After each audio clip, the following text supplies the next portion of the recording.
There are a lot of different ways to interpret Nicole.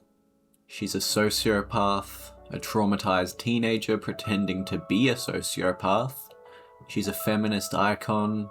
She's an awful person. She's a victim. She's a bully. She's SBN3's self-insert. And apparently she's literally me. But here's the weird thing. All of these people are talking about the same character. So which one is Nicole? And I think the answer is a little uncomfortable, because maybe the problem isn't that we don't understand Nicole. Maybe she is literally you.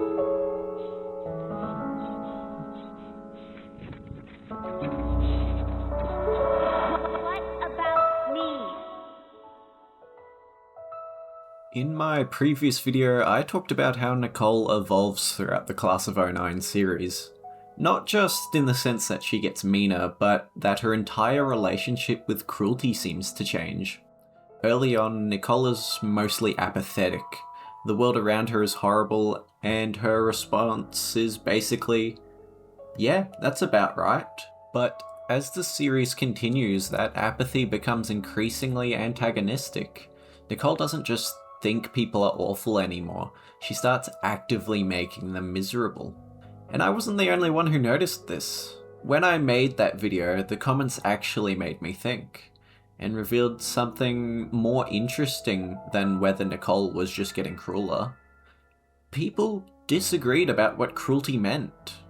One viewer pointed to Nicole agreeing to date Kyla after he guilt-tripped her, arguing that the scene suggests Nicole still feels some degree of empathy. Another argued that Nicole's cruelty is real, but that a lot of her sociopathy is performative, pointing to her relationship with Jekka, and in particular where Nicole goes out of her way to protect her.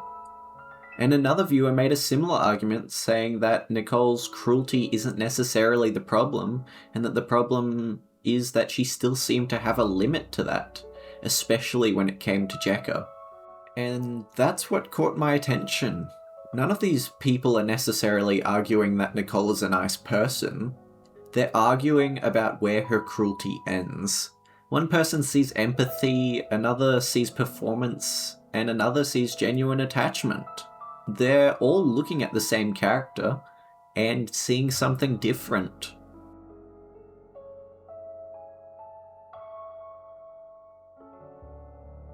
To understand why, we have to go back to the beginning again, because Class of '09 didn't come from nowhere. SBN3 has described the series as being inspired by his own experiences. In the completion message from the flip side, SBN3 describes the project as an attempt to bring real, relatable experiences into the entertainment medium through comedy. He talks about presenting the dynamic reality he had witnessed through these games, and later he says he can't necessarily tell us which stories were real and which weren't. And that distinction is important. Nicole isn't SBN3 with a ponytail.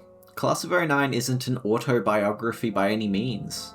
Instead, SBN3 takes experiences he's had, things he's witnessed, frustrations he's developed, and ideas about the world, and filtered them through a wide variety of fictional characters. He's projected into the characters and stories by putting something of himself into them. And you can see that in Nicole. Her worldview is incredibly specific. People are stupid, institutions are broken, relationships are transactional, everyone wants something from you. And if the world is going to treat you like shit, why not treat it like shit first? But Nicole isn't static, and neither is SBN3. Over the years, Nicole became increasingly antagonistic, her cruelty less reactive and more deliberate. She's learning how to manipulate the environment around her. And that's important because Class of '09 was made over years. SBN3 changed, his audience changed, and his relationships with the characters changed. So his projections of those characters changed too.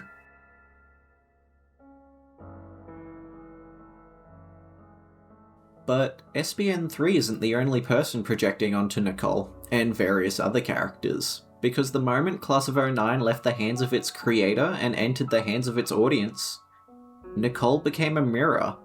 Someone sees her cynicism and recognizes their own. Someone sees her hatred and frustration and sees their own. Someone sees her trauma, someone sees her confidence, someone sees her cruelty. Someone sees a girl who finally says the things they wish they could say. And eventually some people stop saying, I relate to Nicole, and start saying, she's literally me. And that sounds like a small distinction, but it isn't. Because when you say you relate to a character, you're acknowledging that they're someone else. When you say a character is literally you, you're filling gaps. You're taking the character as they exist and constructing the rest of them from your own experiences. Rachel sees Nicole's decision with Kyla as evidence that she still has empathy. Ethab sees her relationship with Emily as evidence Nicole herself still has limits to her own behaviour. And the green Azumaril sees Jekka as the clearest example of those limits. Nicole can hurt her, betray her, and be petty, but she still cares enough to fix the damage. And these aren't random headcanons, they're interpretations built from the things the games actually show us. That's what makes the fandom's projections so interesting. It's not necessarily inventing something that isn't there, it's deciding which parts matter most. And Jeffrey is the other side of that, because if Nicole is the character people want to see themselves as, Jeffrey is the character people want to see themselves above. He's awkward, he's obsessive, he's socially inept, he's desperate for acceptance, and he's obsessed with the media he consumes, which makes him an incredibly easy target, because everyone can look at Jeffrey and see him as what the game makes him, a loser. But occasionally people say, wait, that's literally me. Nicole and Jeffrey became two different forms of projection. Nicole is the person we want to identify with. Jeffrey is the person we want to distance ourselves from. And both are constructed from pieces of ourselves.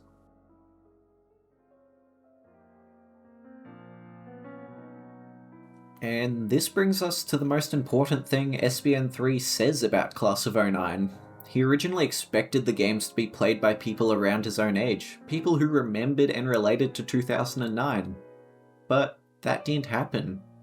It turned out people who were barely alive for 2009 gravitated towards it in larger numbers. And SBN3 himself noticed that that meant the problems in these games weren't necessarily confined to the period they were set in. Younger audiences were seeing themselves in them anyways. Which, ironically, was exactly what he wanted. He wanted to take things he had experienced and make them relatable. Class of '09 has succeeded in being a crossroads of internet culture, and that's probably one of the best descriptions of the fandom, because Class of '09 doesn't have one audience. It has dozens of them, and all of those audiences bring their own experiences to the characters.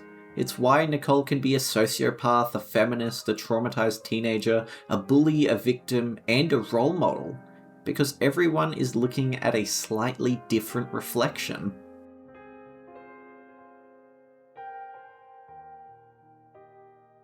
And for a while, this doesn't really matter, because as long as SBN3's version of those characters overlap with the audience's version, nobody has to think about the difference. You can believe Nicole still cares about Jekka, you can believe she's becoming crueler, you can believe her apathy is mostly performative, and all of those interpretations can coexist. Until the flip side. By the time the flip side released, the audience had spent years looking at their own reflection of these characters. And Nicole had become especially defined by her relationship with Jekka. Nicole can be petty with Jekka, she can betray her, and put her in terrible situations. But the earlier games showed us that underneath, Nicole cared. Maybe not in a healthy or particularly nice way, but she had a boundary.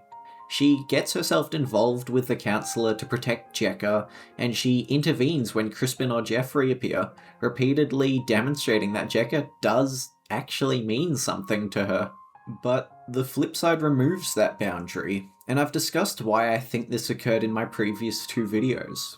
But Nicole isn't just meaner, she's willing to hurt Jerma in ways that the previous games had spent years establishing as different from how she generally treated people. And this is exactly what some of you were getting at in the comments. You weren't necessarily saying Nicole couldn't be cruel, you were saying that the earlier games had established that, even despite all her apathy, Nicole had limits. And when we lose those limits, the audience doesn't see development, they see betrayal.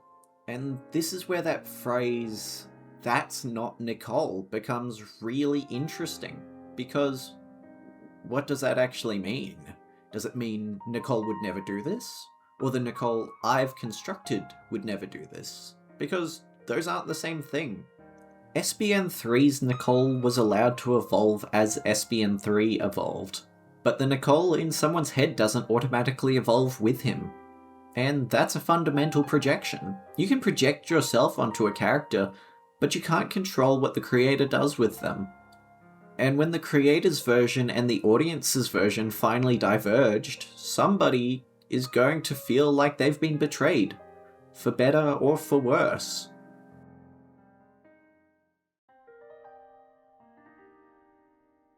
There's another side to this that I don't think we can completely ignore either, because by the time the flip side came out, the fandom wasn't just projecting themselves onto Nicole anymore, they were projecting their understanding of SBN3 onto the game. One commenter on my first video in this series put the criticism much more bluntly. They argued that the flip side wasn't simply badly received because people misunderstood Nicole, they believed that the game reflected something much more personal about SBN3 himself. That he finds Jerma's abuse funny, that the series constantly queerbaits the audience, and that the amount of foot fetish material goes beyond what the story actually needs. And that the sex slave ending crosses a line that just can't be explained away as dark comedy. Now, personally, I want to be careful here, because there's a large difference between saying this is a game and saying this proves what SBN3 personally believes. The first we can examine, and the second requires evidence. Let's take Jerma's father. The flip side repeatedly puts Jerma into situations involving abuse, threats, and humiliation, and the game frequently frames those situations through the same dark comedy that defines the rest of the series. Whether you think that works or not is a question of taste, but saying that the game depicts abuse comedically is very different from proving that SBN3 personally finds abuse funny. We have the text, and we don't automatically have the author's mind. The foot fetish material is probably an even better example, because yes, the game is clearly intending the material to be funny, and yes, there is an underlying joke being about fetishization and exploitation, and how one can feel deeply degraded by it. But that doesn't necessarily answer the criticism, because eventually you can ask, if the joke requires this much of the game, at what point does the joke become the content? You can understand what SBN3 is trying to say, and still think he spends way too much time saying it. And then there's the infamous sex slave ending. Again, the existence of the ending isn't debatable. The question is what we're supposed to make of it. Is it intentionally disgusting to escalate the exploitation of the series and what it's criticizing?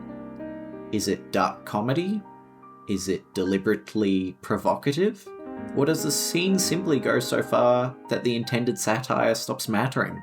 These are legitimate questions, but none of them by themselves tell us what SBN3 personally believes. But then we reach something I think is much harder to dismiss. Because at the end of the flip side, SBN3 doesn't just leave us with the story, he talks directly to us, the people who played it, with his raw thoughts. Class of 09 has succeeded in being a crossroads of internet culture. It's an incredibly revealing statement, because SBN3 knows exactly what happened to his characters. He knows that different groups of people have taken different things from them. He knows that teenagers found the game. He knows that the people who didn't experience 2009 still relate to them. And he knows that people have turned two-line jokes into lore. I also learned that two-line throwaway jokes qualify as law for people who need employment. And here, the relationship between the creator and audience becomes impossible to ignore. He's not just writing characters, he's responding to the people who interpreted them. Now we have two forms of projection happening at the same time. SBN3 projects his experiences onto Nicole, the audience projects themselves onto Nicole, and eventually, the audience starts projecting their understanding of SBN3 back onto the characters. Nicole isn't just Nicole anymore, she's evidence. Evidence of what SBN3 believes, what he thinks about women, about his audience, evidence of whether the game is sincere or spiteful. And once that happens, it's almost impossible to separate the characters from the creator.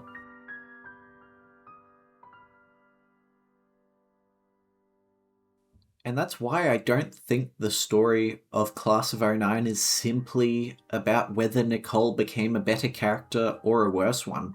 It's about how many different versions of Nicole were created along the way.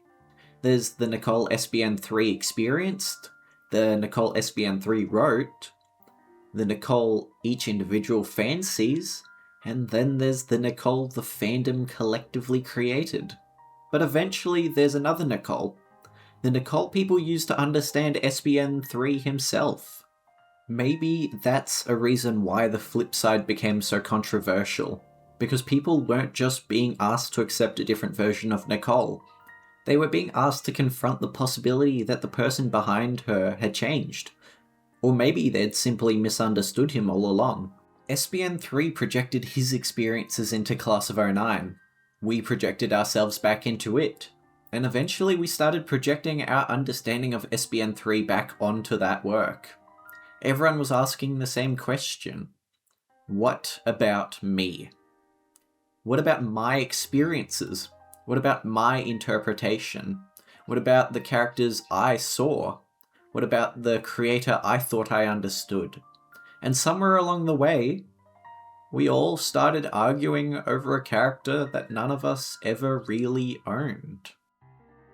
I've got to thank everyone for being so invested in allowing me to think some more on my points over the course of these 3 essays. And if you want more, there's more interesting videos from differing standpoints provided here, as well as my previous ones too. Whether you think I'm wrong or right, or if you have your own stance, it's been a pleasure, and I hope I've brought you all something to think on.